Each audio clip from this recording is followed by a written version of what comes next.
Good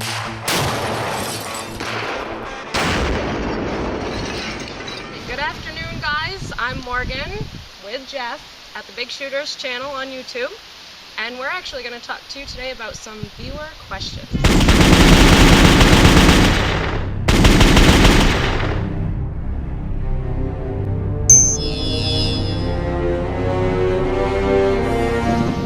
Every time we put out a video and it's something that we're working on accuracy with, there's a click that's quite audible, which surprises me due to the small microphone on these things, but there's an audible click, and quite frequently I'm asked, what is that click in between shots?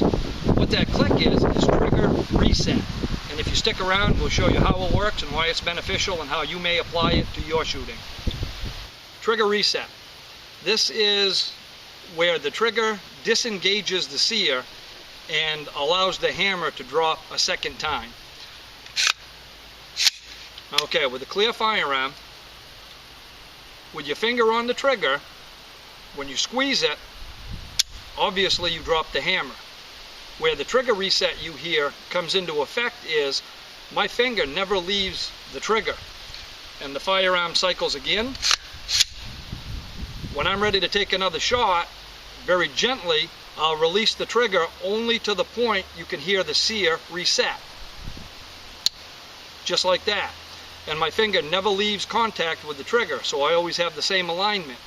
When I'm ready to fire again, I've got a minimal amount of movement to drop the hammer again. And just by practicing that simple exercise and using it when accuracy is an important factor, I've been able to close my groups up quite substantially. Morgan is going to demonstrate the trigger reset for us, and we'll show you this nice wide angle. We'll also zoom right in on her trigger finger so you can see it. She's going to depress the trigger, fire one round. She's going to take her finger off, slack it up only enough to reset the sear, and then follow up with the second round. And her finger will never leave contact with the trigger surface. The platform that we're using today is the 300 AAC Blackout that we've been talking about lately. It's the Small Arms Research version that we put together. For a suppressor, we're using the Bowers Verse 9S. And yes, it's a 9mm suppressor, and I can't emphasize this enough. Don't ever, ever, ever sway or vary from a manufacturer's markings when using something, unless you specifically verify it with the manufacturer. We're able to use this 9mm suppressor on this 300 Blackout because we're only using low pressure rounds. It would not be suitable for the high pressure supersonic stuff. So once again, in my best Chris Jericho impression, don't ever even consider using something that's not consistent with its marking unless you clear it with the manufacturer. So Morgan, show us all about trigger reset. Yes, sir.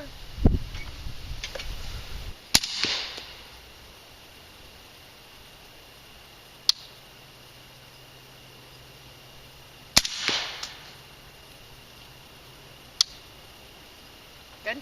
Nice job.